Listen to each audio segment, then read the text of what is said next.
Hi. I spent the morning pottering around in my flat, and I've just had all these thoughts in my mind, and I just felt like I wanted to jump on and just talk to you about everything that's going on in my mind and give you some sort of backstory as to why I'm doing what I'm doing and why I'm doing planology and why I want to help you to get your transformations. Because I think it's really important that you know about me and I know about you, and we work together and everything's open and honest. And when you work with me, you'll get the raw me. I don't put any filters on it. I am who I am, and you'll get to know all the ups and downs in my life as well. Like my recent fall. Yes, I fell like a child in the park. That's me. And I'm full of a cold at the minute. I'm really congested, so I apologise for my really annoying nasally Northern Manchester / Lancashire accent. I hope you can put up with it. So, I think you know a little bit about me now if you've seen some of my videos. So I am a coaching psychologist, and I am a PhD researcher at the minute. I'm researching how coaching psychology can support women with endometriosis. And I've had endometriosis probably since about 13, diagnosed when I was about 25 with my first operation. So I just want to tell you a little bit about what's been going on the last few months. So I did a master's 2 years ago. I think I finished it, and now I'm doing a PhD. I'm in my second year of my PhD. But I've worked for the council since I was 18. I went on the casual register with a council up in the north to work with the mental health services there, because I was doing degrees in psychology. I wanted to be a clinical psychologist, so I wanted to get that hands-on experience. So I did that, and I've been working since I was 13. I don't think it's legal anymore to work at 13 years of age, but I had my first job as a Saturday girl in a hairdresser's when I was 13. Then I worked in a pet shop. Then when I was 16, I worked as a waitress. So I've worked since I was 13. I've had a job since I was 13. And then I got a job with the council. And the council in the UK, I don't know what the American equivalent is, but the council run all the services, the public services. So I worked in adult services, adult mental health. So we worked with people from 16 to 65 with severe and enduring mental illnesses, and that could be dual diagnosis as well, so learning difficulties, things like that. So I've worked with loads of different people over the years, and I absolutely loved it. And I ended up changing that job after about 15 years, and I went into the back office because I'd got a little bit burnt out. It's really hard working in primary mental health services. And like I said, I've been doing it since I was 17, 18. And I was nearly 40, I think. 30, 40, I can't remember.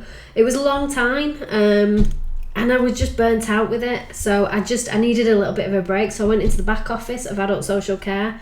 And then I worked on the sort of the payments and the strategy and the policy, writing carer strategies, things like that. So that was the next phase of my career. And then a massive life event happened. I had endometriosis all that time. One of my friends died of multiple sclerosis. He was 41. So that kind of changed my outlook a bit on life and age, and that we're not here forever. And I actually had a hysterectomy because of my illness, and then I totally changed my life. I left my 30 odd year career with the council up north, got a job with a council down south, moved from a little place in sort of the Lancashire-Yorkshire border, and moved down to Dorset on my own, where I didn't know anyone. And that was a big deal. Sort of like started my life from scratch, making new friends. That's when I decided to go back to university and do my master's in applied positive psychology and coaching psychology. And then a lot of my friends were getting ill as well. One of my closest friends ended up getting breast cancer. One of my other friends got breast cancer. Another friend got breast cancer. And it's just been one thing after another with, you know, illnesses. And again, it just makes you think, what is this life about and what do I want to do? So that's when I decided to do my PhD and actually do something that I wanted to do. And the only option I had at that time was to compress my hours to free up a day to do my PhD in the weekends. So, and that's what I was doing. I was working full time over 4 days, long days, and doing a PhD. And the other times I moved in here, got myself a nice flat, because I was really fortunate and I bought my house just before the property boom. So, you know, luckily I ended up in a good situation. So I did have a little bit of money to be able to put towards a house down here.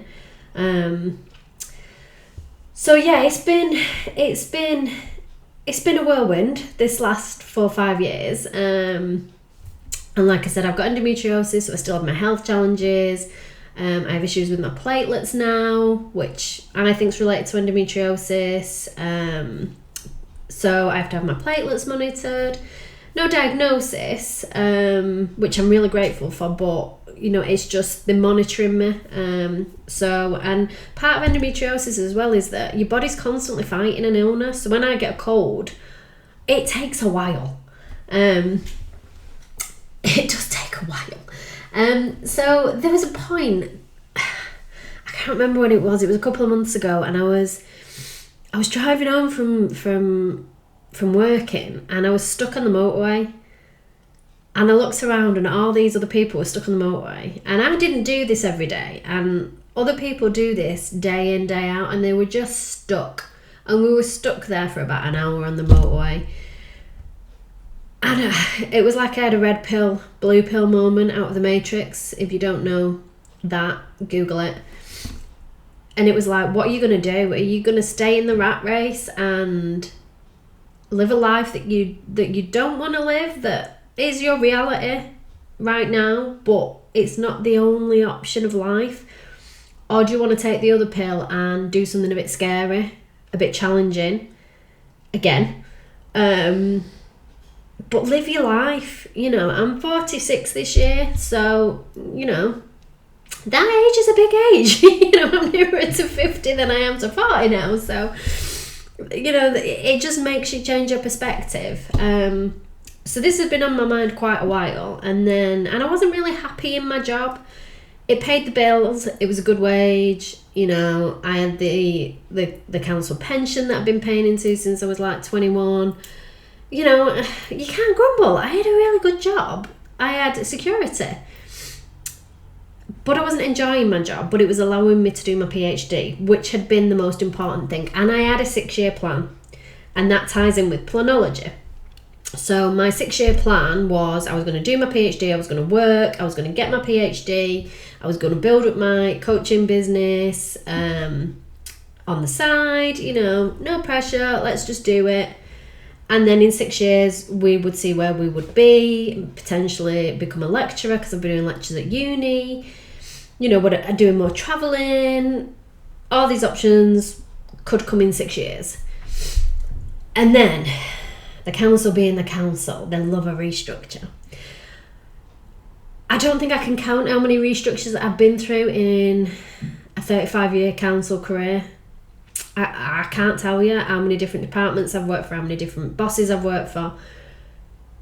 If you don't like change, don't work for a council, because pretty much every year you're gonna have a change. And it's hard to go through change with councils. They do redundancies. They don't like doing redundancies because it costs them money.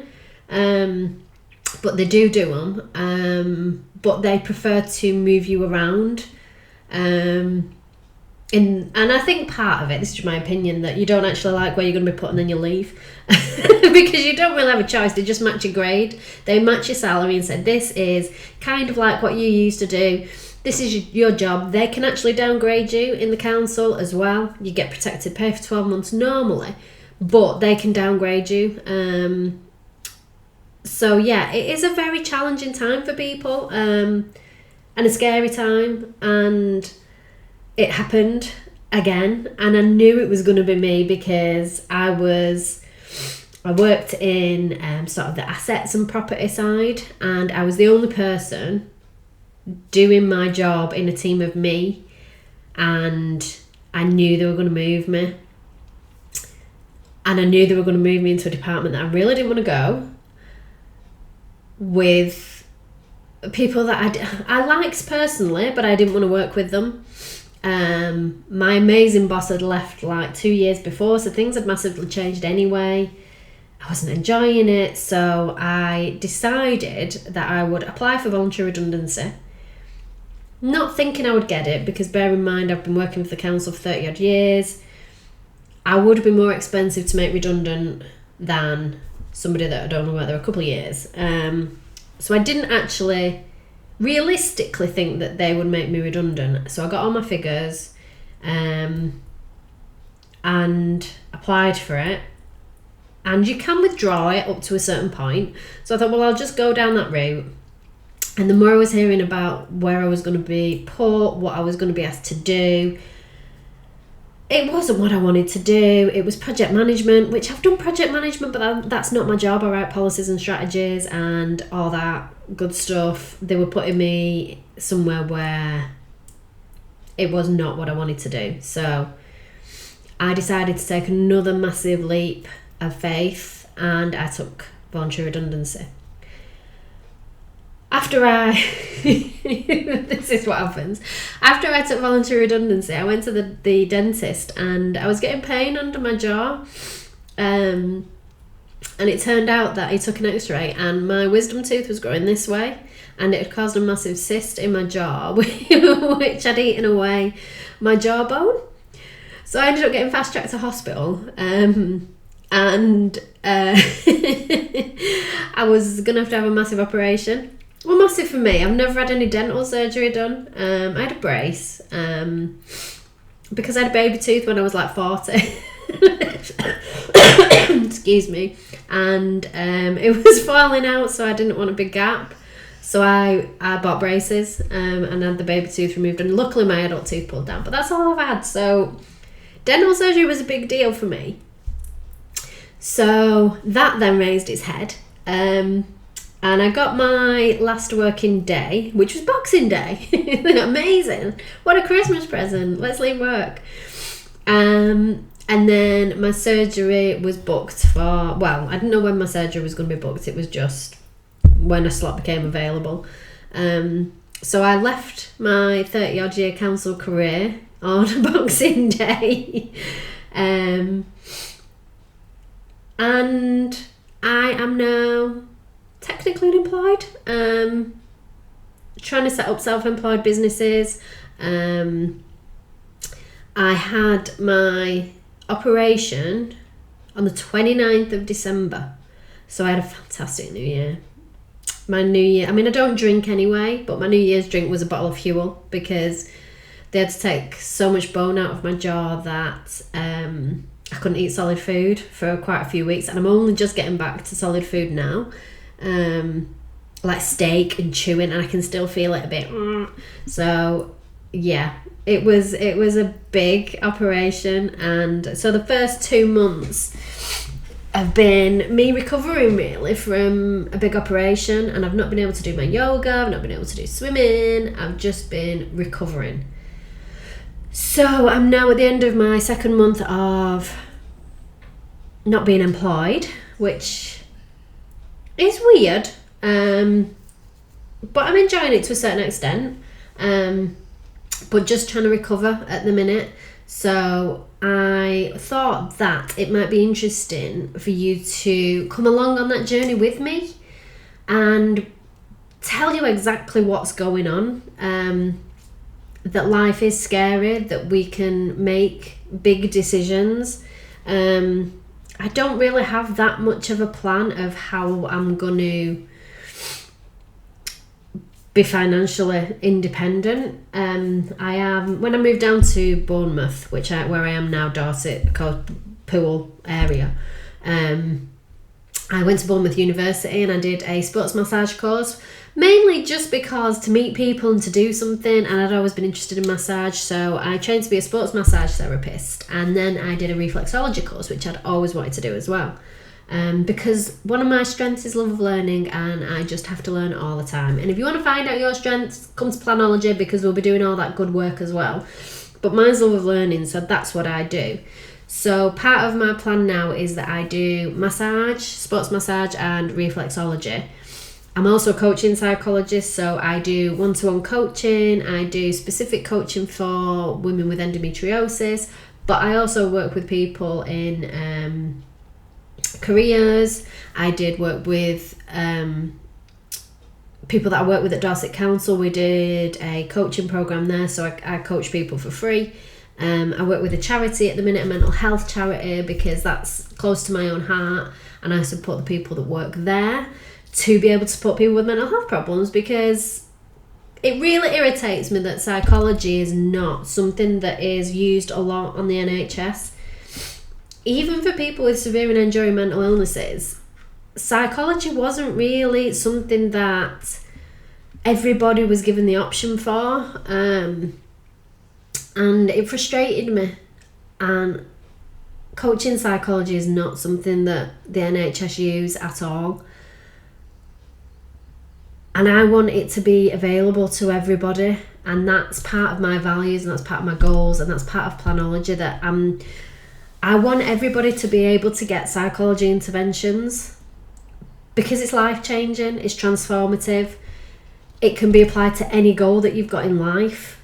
Any area that you want to look at, health, well-being, career, happiness. You know, don't we all want to just be happy at the end of the day? So there's so much that it can be used for. And even just finding out your own strengths, it's eye-opening, and understanding why we do what we do. I never really understood why I have to learn all the time, but now I know. That's my strength, and that's how I get through things. So that's where I am at the minute. I'm 2 months in. I'm just about recovered from my jaw operation. Then I got a cold. Yeah, my other half brought a cold home. And part of endometriosis is that we have a really bad immune system. So I got a cold. Takes me a while to get over it as well. Then I fell in the park. I'm a 45-year-old woman and I fell in a park. Yeah. I've damaged all my hand, my thumb. I was walking the dog. I've got a big dog called Luna. She was meant to be a small Staffordshire Bull Terrier when I rescued her. She's turned into a 40-kilogram Mastiff. Yes. She didn't pull me over. I just fell. I experienced either demonology or time travel pranks, because, you know, on hiking boots, you know, your eyelets on your boot. Well, my left shoelace attached itself to the right hook on my boot, tied my feet together in essential, and I face planted. But luckily my hands took the brunt of it, because if I'd have hit my jaw, I could have broke my jaw, so well done hands. But then I've sprained my wrist, my knees, I cut to ribbons and bruised. I had some new pants on that are all, well, they've gone in the bin because there's holes all in them. Yeah, it was quite embarrassing. So I'm now recovering from a fall, because my entire body feels like I've been hit by a buzz. So that's where we're up to. And I thought it'd be useful for me to document my journey of where I'm going and what I'm doing, because I'm using the framework and the methods of coaching psychology and positive psychology to work through my own goals, transformation, story of where I'm going. Because like I said before in my Instagram post, I'm the hero of my own journey. I can write my own story. I can write my thoughts, the way I feel, what I react to. So everything that I'm teaching, I do as well, and that's so important. It is practicing what you preach. And at this moment in time, I'm focusing on just Nourish, and Nourish is one of the foundation blocks of the framework that I use. I'm going to do another video just talking about Nourish, because I think it's really important just to check in on that foundation stone of a framework and how you're nourishing yourself. So if I can figure out how to do it, because I'm really not tech minded, I'm going to try and link You know, at the end of a YouTube thing, I had the link to another video. Well, hopefully I'll be able to make it appear here. But we will see. So yeah, and Planology is launching tonight. No, it's not. It's launching tomorrow night, but I've got my first webinar tonight. It's free. We're just going to be talking about Planology, traditional planning, and you don't have to be a planner to do Planology. You can take all the goodness and put it into your own way of working, whether you're digital, analog. I know there's all this stuff about being more analog lately. So you just use it to however you want to use it. But it's the nuggets of coaching psychology that I want you to get out of it. I'm going to be doing a special module framework for people with chronic illness, because I've learned a lot about chronic illness over the years, so I think I'm going to pull some special nuggets out and use that. But yeah, we're launching tomorrow night. First webinar's tonight at 7 o'clock. I'll put the links wherever I can. It's the same link for Saturday night, and then we're launching on Saturday night, and there's an amazing founding member price that literally is so bloody good. But like I said to you, I want everybody to get psychology, and this is, you're going to get group coaching every month. It's ridiculous. And because I work at university, because I've gone through university with so many other people, so many other professionals, I've got so many links that there's going to be all these masterclasses that you're going to be able to do, all these resources, journals that I'm reading, if you want to know anything about my PhD and stuff like that. So yeah, I hope that you're just going to say yes to me, and sometimes you just have to say yes, and maybe I've appeared in your feed because the universe is telling you to just say yes. Some of the best things that have ever happened to me are because I've just said yes. So I hope that I will see you tonight, and I hope I will see you in the Planology membership. But if not, I will be doing loads of videos on YouTube, so just carry on watching me. And I would love to get to 500 subscribers. That would be amazing if I could get to 500 subscribers. So please follow along, subscribe, and let me know what you think about the video. And if you've ever been through anything like I've been through, it'd be really nice and reassuring to listen to you. And I will speak to you soon, and hopefully see you tonight. Bye.